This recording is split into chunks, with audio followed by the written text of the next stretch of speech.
Assalamualaikum warahmatullahi wabarakatuh. Waalaikumsalam warahmatullahi wabarakatuh. Hari kita buka kembali Mushaf Al-Quran, masih pada surat ke-14, surat Ibrahim. Kita lanjutkan mulai ayat 22. A'udzu billahi minasyaitonir rajim. A'udzu billahi minasyaitonir rajim. Bismillahirrahmanirrahim. Bismillahirrahmanirrahim.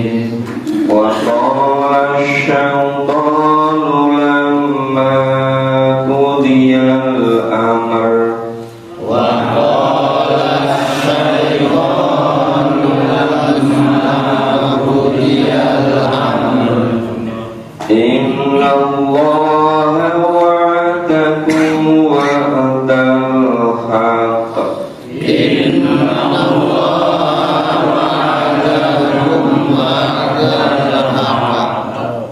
Wa wa'adtukum fa'akhlaftukum.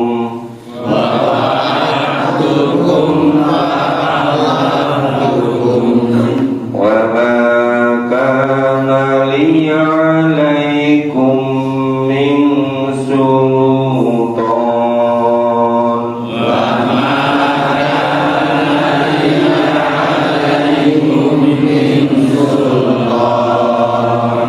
Illa an da'awtukum fastajabtum li.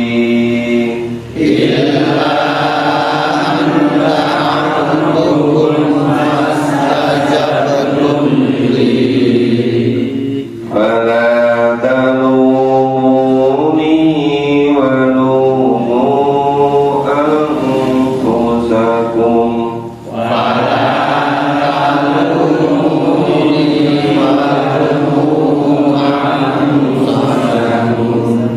Ma ana bimusrihikum wa ma antum bimusrihi.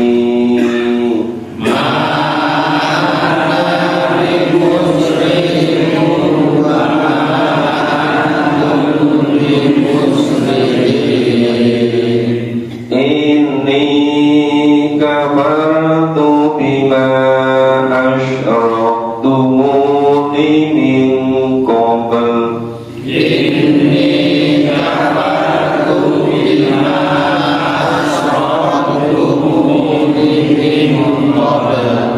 Inna adh-dhalimina lahum 'adabun alim.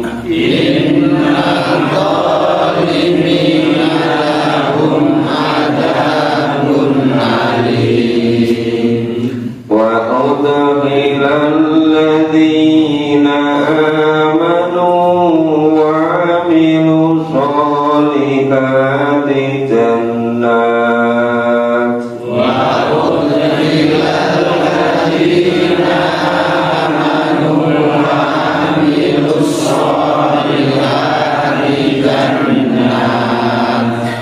Tajri min tahtihal anharu khalidina fiha.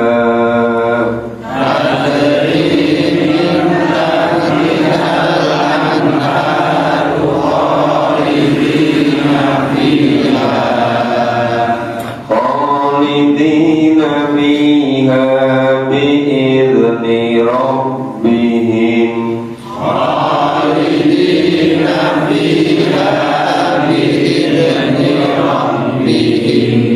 Tahiyyatuhum fiha salam.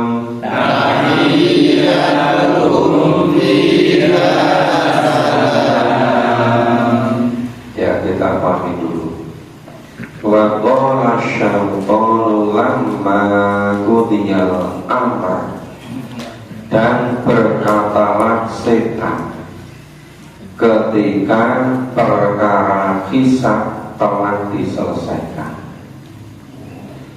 Innallaha wa'adakum wa'dal haq. Sesungguhnya Allah telah menjanjikan kepadamu dengan janji yang benar. Wa wa'adtukum fa'akhlaftukum. Dan aku pun telah menjanjikan kepadamu, tetapi aku mengingkarinya atau menyalahinya. Ya, aku di sini tuh macam aku setan. Dan aku setan, ya, menjanjikan kepadamu, tetapi aku setan menyalahinya.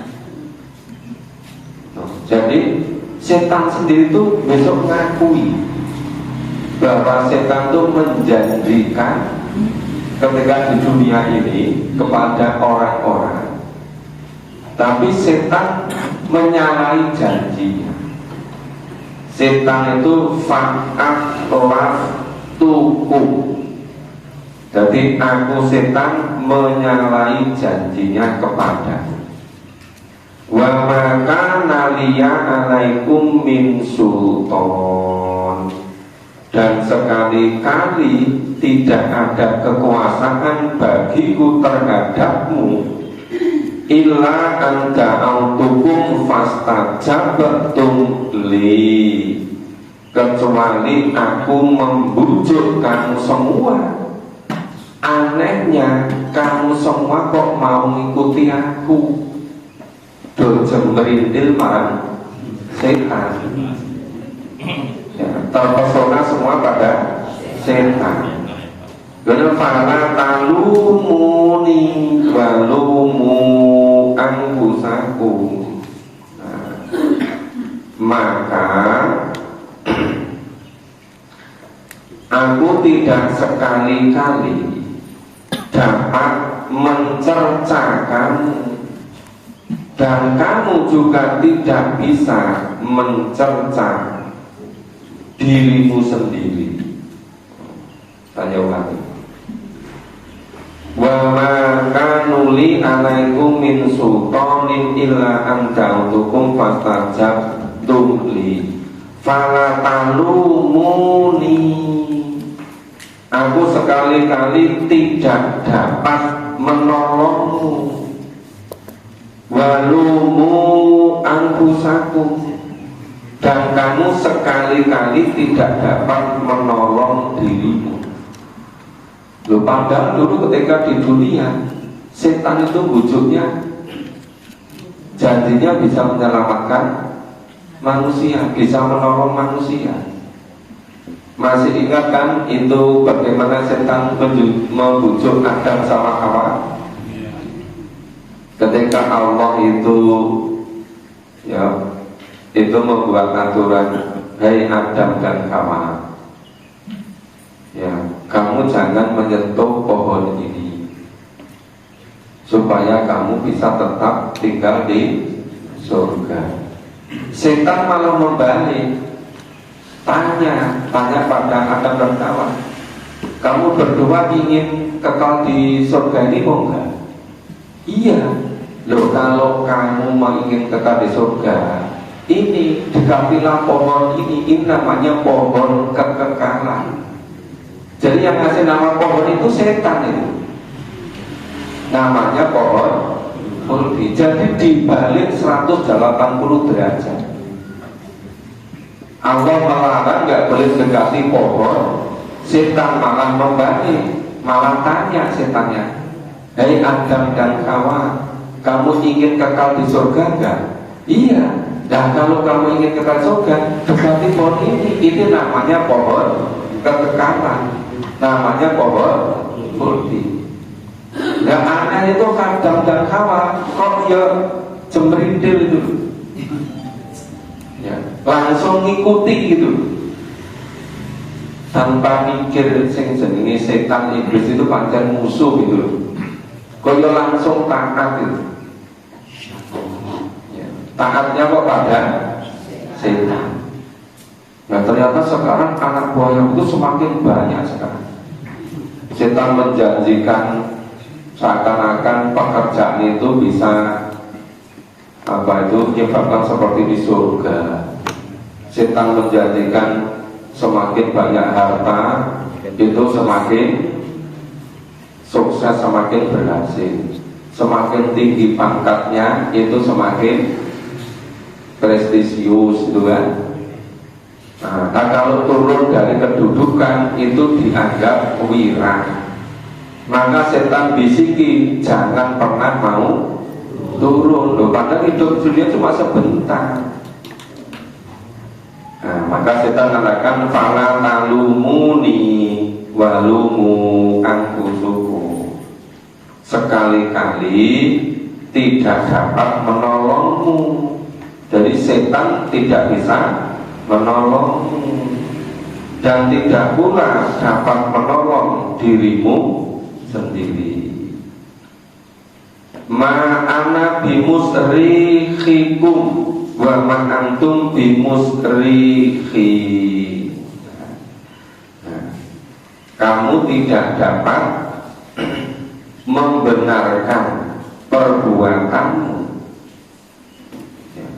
dan setan pun juga tidak bisa membenarkan perbuatannya. Perbuatan apa? Ini kafartu bima asrokumu min qabl. Sesungguhnya aku setan membenarkan perbuatanmu mempersekutukan setan dengan Allah sejak dahulu. Coba ini. Jadi setan itu setelah menggoda, berhasil menggoda manusia, semuanya tergoda oleh setan. Kemudian setan cuci tangan. Nah, cuci tangannya itu mengatakan bahwa setan sekali-kali tidak dapat menolong kamu, dan kamu pun sekali-kali tidak dapat menolong diriku. Sesungguhnya aku tidak membenarkan perbuatanmu mempersekutukan aku dengan Allah sejak dulu kala. Jadi ini kafartu, sesungguhnya aku setan ini tidak membenarkan perbuatan. Kafartu itu artinya mengingkari, mengkufuri. Sesungguhnya aku mengingkari bima asrokumuni, bahwa kamu mensekutukan aku dengan Allah min qabl, sejak dulu kala. Nah, coba sebenarnya ma'ana bimusrikikum wa ma'antum bimusrikhi. Aku sekali-kali tidak dapat menolongmu, dan kamu pun sekali-kali tidak dapat menolongku. Sesungguhnya aku tidak membenarkan perbuatanmu mempersekutukan aku dengan Allah sejak dulu kala. Akhirnya apa? Ketika mereka jatuh saling mencerca sendiri-sendiri. Kenapa? Karena fala talumuni, fala talumuni. Jadi oleh sebab itu janganlah kamu mencerca aku. Talumuni, janganlah kamu mencerca aku. Walumu anfusakum, dan cercalah dirimu sendiri. Kenapa kok tidak boleh mencerca menyalahkan setan? Kenapa kok suruh mencerca diri manusia sendiri? Karena kenapa manusia kok mau digelincirkan oleh setan? Kenapa kok mau dibujuk oleh setan? Seharusnya hidup ini itu tidak ada yang lebih dicintai daripada Allah dan Rasulnya. Tidak ada yang lebih benar kecuali mengikuti tuntunan Allah dan Rasulnya.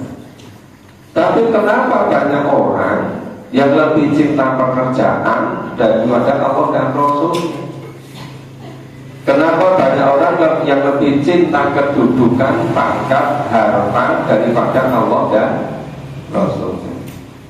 Tadi malam di pengajian kalam disebutkan Profesor Pak, itu yang namanya mempertuhankan itu apa yang paling dicintai. Ketika ditanya lebih cinta pada harta enggak? Iya. Berarti mempertuhankan harta. Lebih mencintai kedudukan? Iya. Iya. Maka namanya mempertuhankan kedudukan. Maka demi kedudukan sampai rela berbuat berbagai macam kesalahan. Ya, karena terlalu cinta pada harta, pada dunia, kemudian tidak mau mendahulukan akhiratnya. Akibatnya apa? Untuk mengumpulkan harta untuk kehidupan dunia, itu bisa menghalalkan segala cara. Maka ketika di akhirat, fala talumuni, ya, itu oleh sebab itu janganlah kamu mencerca aku. Jadi setan itu cuci tangan. Walumu anfusakum, dan cercalah dirimu sendiri. Kenapa kok mau digoda oleh setan? Ma'ana bimusrihikum wa ma'antum bimusrihi.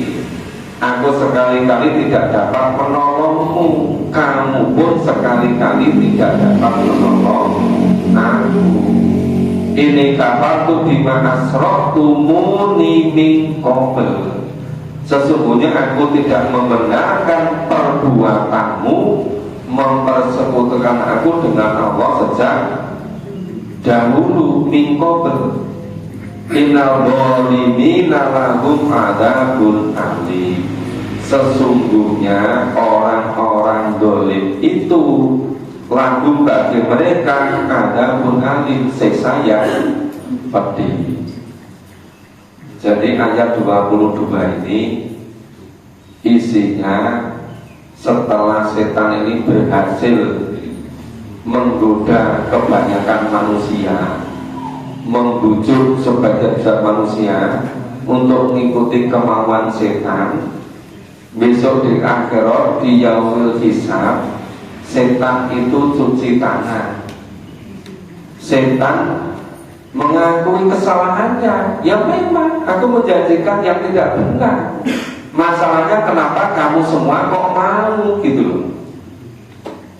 Kenapa kok mau mengikuti kemauan setan? Padahal yang benar itu adalah Allah dan Rasulnya. Tapi kenapa kok sama mau mengikuti setan? Maka disebutkan di sini fastajabtum li. Fastajabtum li. Kenapa kamu kok sama mengikuti aku? Wis jelas salah gitu. Ya kan? Makanya saling mencerca diri sendiri. Sampai manusia pun nggak boleh mencerca setan ketika di akhirat. Karena kesalahan tidak hanya pada setan, kesalahan ada pada manusia. Kenapa kok mau dibujuk oleh setan? Terutama bujukan yang mensekutukan Allah dengan setan, dengan sekutu-sekutu dengan Tuhan-Tuhan selain Allah. Ayat 23, wa tudkhilul ladzina amanu wa amilus sholihati jannah, dan dimasukkanlah orang-orang yang beriman dan beramal soleh ke dalam surga. Tajri min tahtihal anharu khalidina fiha bi'idzni rabbihim, Di surga itu mengalir sungai-sungai di bawahnya, kekal di dalamnya dengan izin dari Allah. Tahiyyatuhum fiha salam. Ucapan penghormatan di dalam surga adalah ucapan salam, kedamaian, kesejahteraan, kebahagiaan. Jadi ini betul-betul bertolak belakang antara ayat 22 dengan ayat 23. Nah, kebanyakan orang ketika berbuat itu tidak cermat, tidak teliti. Maka kebanyakan orang yang di ayat 22 itu tergoda oleh setan. Nah, di dunia diingatkan juga biasanya malah berhenti mengingatkan. Dan rumongso lebih pintar. Makanya orang itu kalau kegoda oleh setan, ya seakan-akan ya, harta itu dijanjikan bisa membahagiakan, bisa menenteramkan. Seakan-akan materi itu bisa segala-galanya, melupakan Allah dan Rasulnya. Nah itu bujukan-bujukan setan semua. Ya. Kita lanjutkan ayat berikut. A'udzu billahi minasy syaithanir rajim. A'udzu billahi minasy syaithanir rajim. Alam taro kaifa daraballahu matalan kalimatan thayyibatan kasajarah. Alam taro kaifa daraballahu matalan kalimatan thayyibatan kasajarah.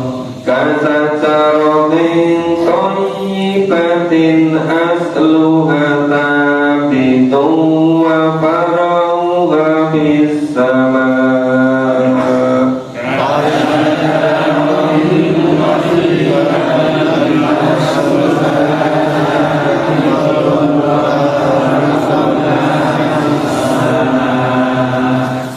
Tu'ti ukulaha kulla hinin bi'izni rabbiha.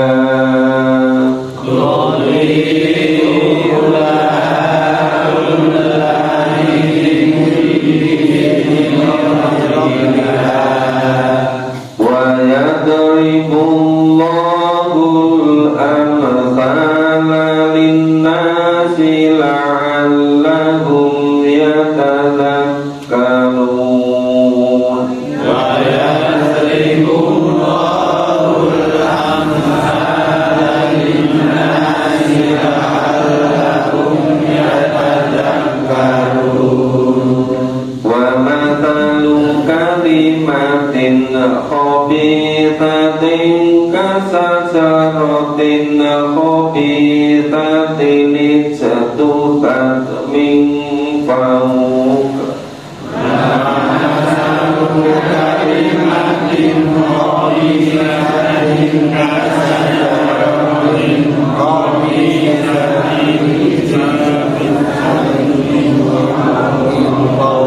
Min fawqil ardi ma laha min qarar.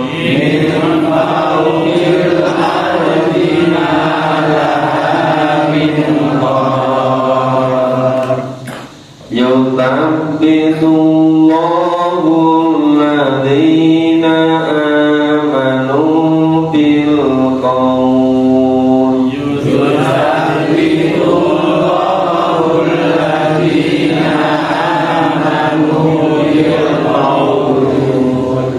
Bil qawli thabiti fil hayatid dunya wa fil akhirah.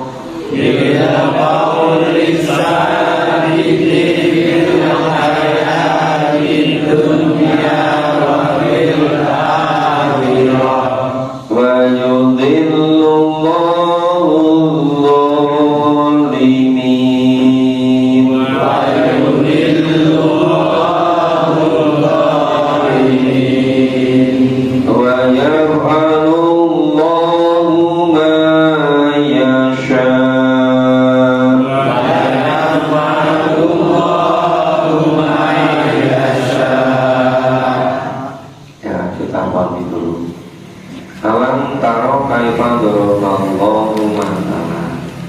Tidaklah kamu perhatikan bagaimana Allah membuat perumpamaan kalimatan thayyibatan, kalimat yang baik, kasasaratin thayyibatin, seperti pohon yang baik. Nah itu kalimatan thayyibatan itu apa? Kalimatan thayyibatan itu kalimat tauhid. Kalimat tauhid itu la ilaha illallah, tiada Tuhan selain Allah. Itu inti dari keimanan. Inti dari keimanan itu mengesahkan Allah dan semata-mata menghambakan diri pada Allah. Nah, kalimat yang baik, kalimat la ilaha illallah itu digambarkan seperti pohon yang baik. Pohon yang baik itu asluha tabitun, akarnya menancap ke dalam tanah. Wa faruha bisama, dan pohonnya menjulang ke langit. Jadi ciri pohon yang baik itu akarnya menghunjam ke dalam tanah, pohonnya menjulang ke langit. Kemudian tukti ukulaha kulahini, memberikan buahnya pada setiap musim buah. Tukti memberikan buahnya. Yang memberikan apa? Pohon tadi. Pohon yang akarnya menghunjam ke dalam tanah, pohonnya yang menjulang ke langit. Itu tukti ukulaha kulahini, memberikan buahnya setiap musim buah. Bi'idni rabbiha, dengan izin Allah. Wa yadribullahul amsala linnas, dan itu membuat perumpamaan itu supaya manusia itu mengambil pelajaran. Jadi Allah membuat perumpamaan untuk manusia, la'allahum yatadzakkarun, supaya manusia mengambil pelajaran. Jadi kalimatan thayyibatan, kalimat tauhid la ilaha illallah, itu intinya dari inti keimanan, ketauhidan, mengesahkan Allah. Itu digambarkan seperti akarnya. Nah, kemudian pohonnya yang menjulang ke langit itu berkat adanya akar yang kuat. Lah, pohon yang menjulang ke langit itu digambarkan ibadah.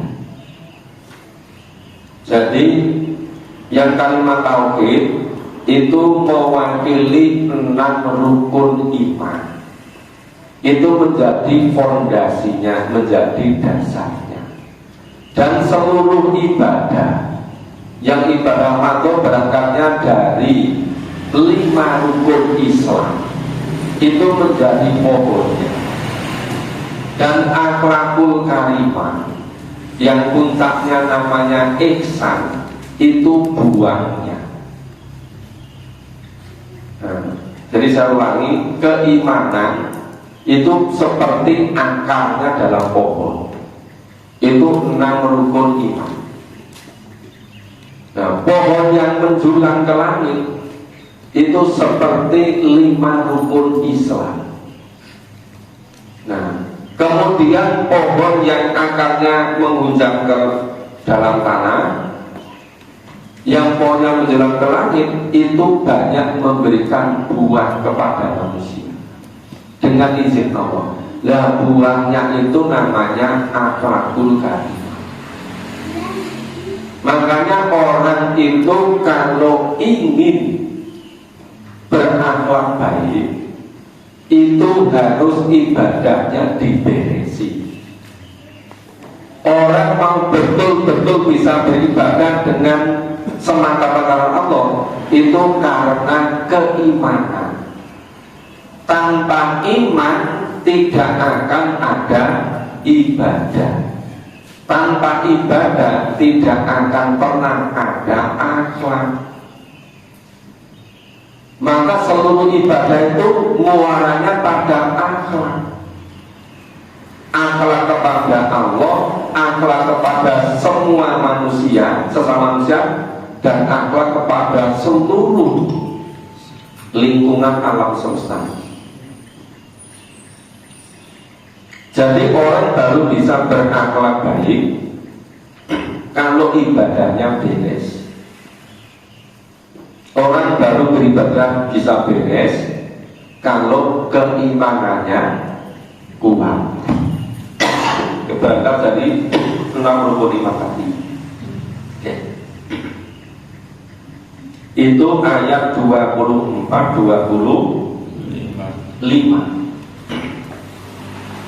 Ini yang oleh banyak lembaga, oleh banyak institusi, termasuk lembaga terbaik Islam yang terbaik di dunia. Ini berdasarkan pada surat Ibrahim ayat 24-25 ini. Sekarang kenapa misalnya banyak orang seakan-akan ketika mengambil keputusan melakukan sesuatu itu sepertinya tidak ada hubungannya dengan agama Islam. Seakan-akan oh ini urusan dunia, bukan urusan akhirat. Padahal menurut keyakinan di dalam Al-Quran itu tidak ada perbuatan apapun kecuali pertanggungjawaban besok di akhirat. Berarti tidak ada masalah yang tidak terkait langsung dengan akhirat. Sekarang banyak kan orang ketika menentukan pilihan seakan-akan nggak ada hubungannya dengan agama. Iya mau nggak? Kadang-kadang itu masalah yang lain. Milih itu satu masalah, kemudian pertanggungjawab di akhirat itu masalah yang lain. Jadi seakan-akan itu nggak ada hubungan. Padahal itu betul-betul menyatu. Kenapa menyatu? Bagi orang yang beriman itu seluruhnya karena Allah. Ya kan di surat Al-An'am 162 kan, inna sholati wa nusuki wa mahyaya wa mamati lillahi rabbil alamin. Semuanya kan, sholatnya, ibadahnya, hidupnya, matinya semata-mata untuk Allah. Jadi kok ada banyak perbuatan katanya nggak ada hubungannya dengan agama. Terus kalau dagang itu kok nggak usah bawa agama. Nanti kalau dagang bawa agama untungnya nggak banyak. Lama-lama kalau jabat itu nggak usah bawa agama. Nanti mengganggu besarnya korupsi. Itu agama itu dikira apa gitu, ya kan? Padahal itu Allah berfirman kan, wa ma khalaqtul jinna wal insa illa liya'budun. Jadi semata-mata liya'budun semuanya. Maka perintah Allah itu ya ayyuhalladzina amanu khulu fi silmi kafa Orang-orang yang beriman masuk ke Islam secara kapan? Jadi kalau tidak bisa itu anggap oh ini hanya masalah dunia, nggak ada hubungannya dengan akhirat.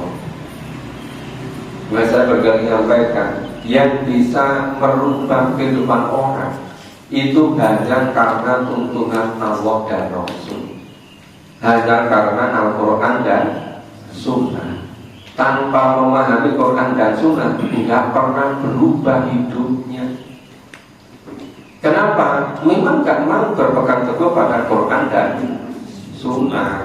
Maka sebanyak apapun orang Islam itu kalau tidak berpegang teguh pada Quran dan Sunnah, ya nggak banyak memberikan kekuatan, nggak banyak memberikan manfaat, karena seperti tidak ada bedanya dengan orang yang tidak Islam. Kenapa? Karena tidak mau berpegang teguh pada Al-Quran dan Sunnah. Nah sekarang sudah mulai kelihatan kan kenapa orang Islam kok sekeni demikian banyak itu, macam-macam gitu kan. Itu sebabnya ada satu loh, karena tidak mau memahami tuntunan Allah dan Rasul. Terus lalu kama kalimatin khobitatin kasasratin khobitatin tutak min fauqil alam. Dan perumpamaan kalimat yang buruk, kalimat yang busuk itu seperti pohon yang buruk. Nah, cirinya apa pohon yang buruk itu? Khobitatinis tutak min fauqil alam. Akarnya tercabut dari permukaan bumi.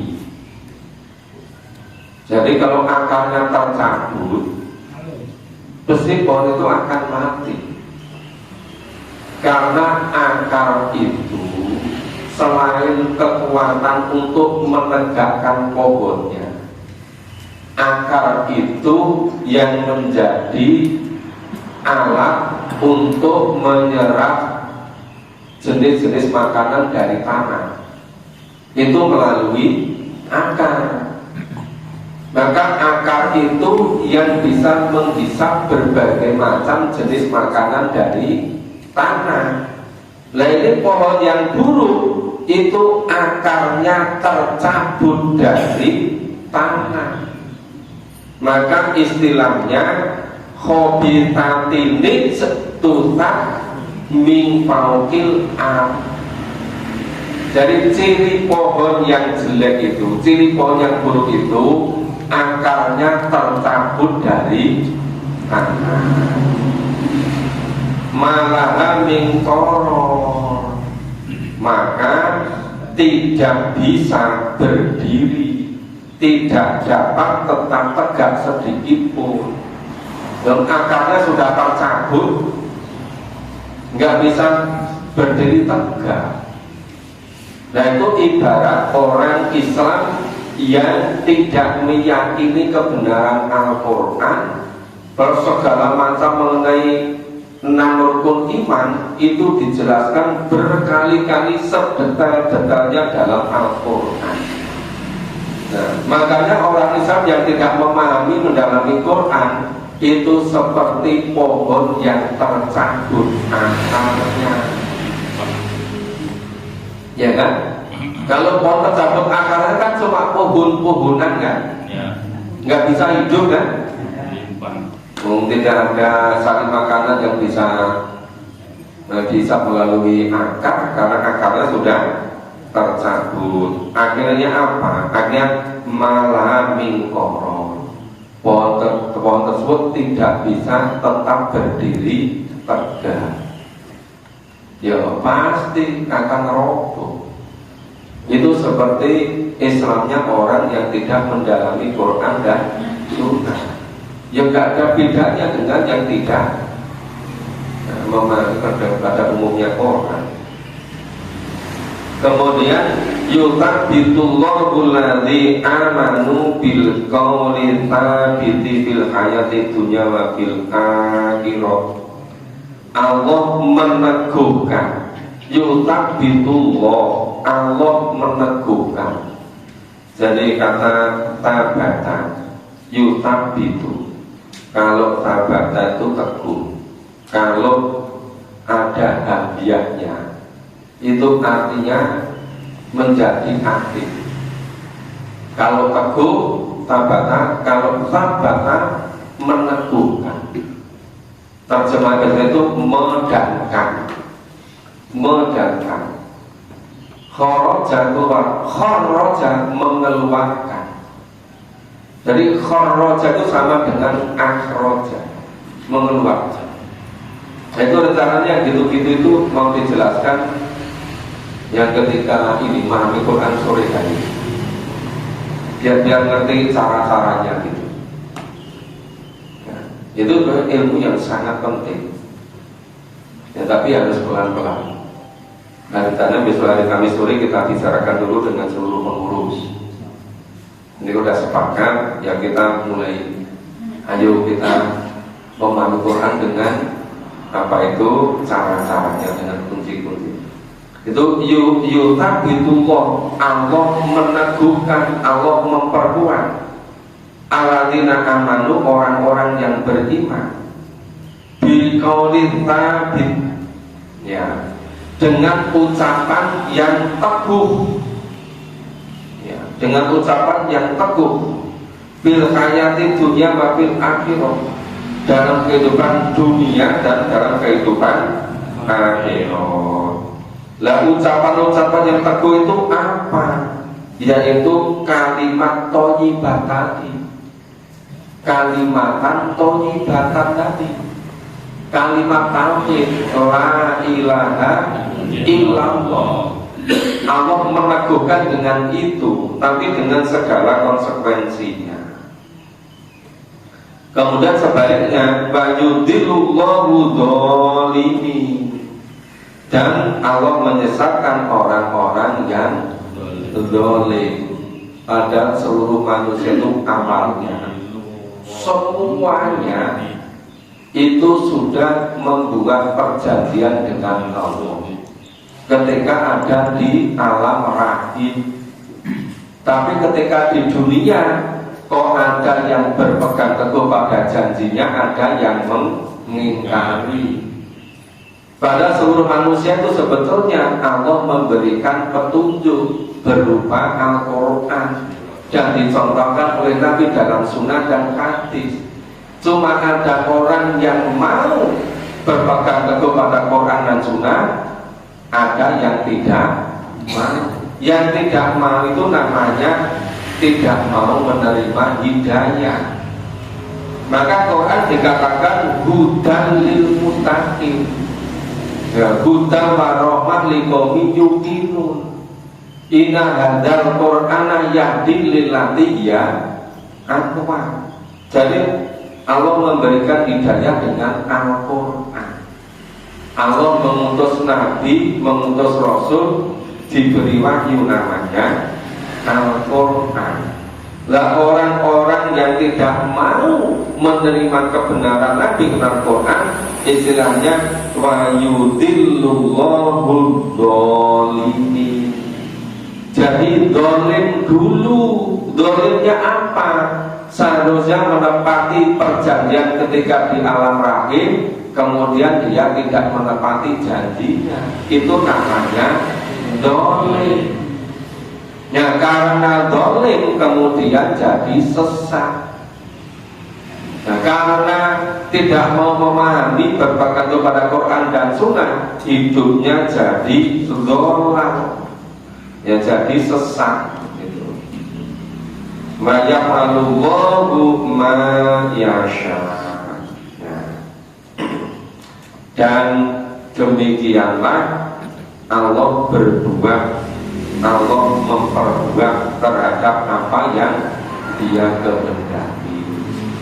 Ya, kehendak Allah disebut dengan, ketetapan disebut dengan sunnatullah atau sebab akibat kausalitas.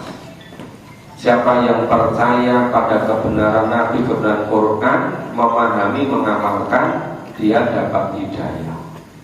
Siapa yang tidak percaya, tidak yakin, tidak mau memahami, tidak mau mengamalkan isinya, itu namanya orang yang tidak dapat hidayah. Dengan kata lain, itu namanya orang yang mudil, orang yang tersesat. Orang tersesat karena diawali dengan zolim. Kita lanjut. Sudah mau suruh? Ya. Masih berapa menit? 2 menit. 3 menit. Oh, 1 menit. 1 menit berarti untuk 3 ayat nggak cukup ini. Berarti ini baru sampai ayat 27. Ya. Jadi ya karena ini ayat 22 sampai 27 isinya padat sekali. Harus agak diperjelas sedikit biar ada kejelasan supaya bisa dipahami, supaya bisa dijadikan pedoman. Ya itulah manfaatnya kita memahami Al-Quran secara lurus, sehingga semuanya bisa kita temui. Ya kalau kita memahaminya nggak secara lurus, ya hal-hal yang penting-penting, masalah keimanan, masalah akidah seringkali tidak dijumpai, tidak ditemui. Jadi kalau kita urutkan, semuanya akan kita temui. Nah, demikian Bapak Ibu, nanti malam jadwalnya di Masjid Al-Mubarak, nanti di Pulau dan Al-Mubarak. Ternyata kalau pagi di sana jamaahnya cukup banyak. Kemarin pagi saya subuh ngisi di sana. Habis subuh langsung ke Taman Martani. Ternyata di Taman Martani jamaahnya juga banyak sekali. Jadi tidak kalah dengan yang Taman Martani yang selatan yang dulu di lapangan Taman Wisata Kali Surabaya. Kemarin pagi itu yang di ujung utara, di depan Kurang Taman Martani. Nah, ternyata cukup banyak itu. Ya, yang dari selatan Jalan Raya Jalan Solo juga ke sana, karena sama-sama Taman Martani. Dan Taman Martani memanjang dari utara sampai selatan, samaannya cukup banyak. Itu pengajiannya kan sudah 20-an tahun, tapi juga belum memahami Quran secara utuh. Ya masih pengajian ya sesuai dengan kemampuan masing-masing pengisinya. Belum urut memahami Quran. Padahal kalau urut Al-Quran kan 20 tahun sudah bisa mengerti si Quran, sudah selesai 30 juz ya. Iya kan? Tapi masalahnya belum memahami Quran secara. Nah, mudah-mudahan nanti semakin banyak lagi saudara kita yang mau memahami Quran secara urut gitu. Biar ada bedanya. Orang Islam itu kalau nggak mau memahami Quran secara kapan, itu seperti nggak ada bedanya dengan yang lain, hanya pada umum. Jadi yang bisa membedakan itu Quran dan Sunnah. Makanya harus betul-betul kita paham. Maka semuanya kita akhiri bersama dengan bacaan doa dan doa kafaratul majlis. Alhamdulillahirabbil alamin. Subhanallah wa bihamdihi. Asyhadu an la ilaha illa anta astaghfiruka wa atubu ilaik. Assalamualaikum warahmatullahi wabarakatuh.